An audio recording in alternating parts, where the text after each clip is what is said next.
जय जगन्नाथ सांगने आशा करछि आपण माने भलरे थिबे एवं आपणर प्रिपरेशन मध्य भलसे चलथिबो। आजिर एई भिडियोटी बनार मुख्य कारण होछि हमर काली आरए एग्जाम रो आंसर की पळि आछि।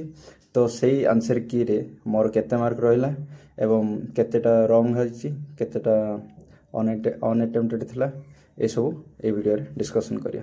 तो चलंतु स्टार्ट करिया।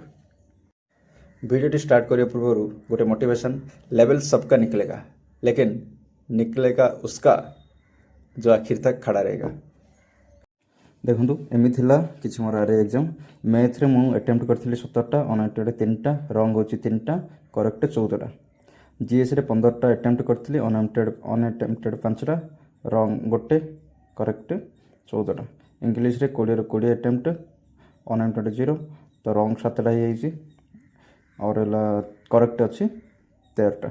ओडिया रे 15टा अटेम्प्ट करथिली अनअटेम्प्टेड 0 रॉन्ग गोटे ही आउ 14टा करेक्ट ही। कंप्यूटर रे 14टा अटेम्प्ट करथिली अनअटेम्प्टेड गोटे रॉन्ग ही 14टा सॉरी रॉन्ग ही 4टा करेक्ट होची 10टा। रीजनिंग रे 10टा ठीक माने अटेम्प्ट करथिली सेटा भी ठीक अछि 10टा रे 10टा। तो टोटल मोर आसी 91 सॉरी टोटल 91 अटेम्प्ट करथिली किंतु करेक्ट होची 75टा आउ 16टा मोर कोन होची ना रॉन्ग होची। जदि देखिया नेगेटिव मार्क रे 16 into 1 0.25 होची तो 16 into 1.4 1/4 इक्वल 4 मार्क मोर कटियो 75 म सिक्योर करछि तारू 4 मार्क पेनाल्टी पई कटियोला। तो टोटल आसी 71 एति थिला मोर मार्क आउ मत तो काई लागुनी हबो कि नहीं कौन 75 जार जार एभे अछि तार टिके चांसेस बढ़ुची किंतु 71 रे हवाड़ा मत तो कहीं लगुनि किंतु नॉर्मलाइजेशन भी अच्छी सेटा भी आखिया रखी किसी कही हेबनी।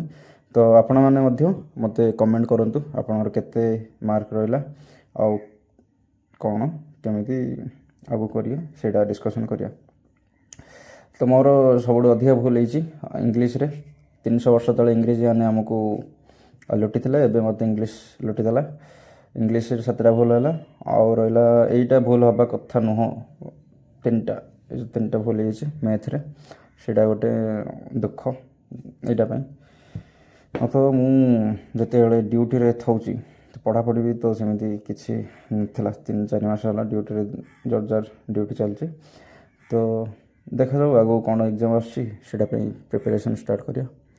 तो रोची जय जगन्नाथ कमेंट कहतु वीडियो केमती लगुच आ कौन दरकार नेक्स्ट वीडियो को ऊपर आसो। Thank you.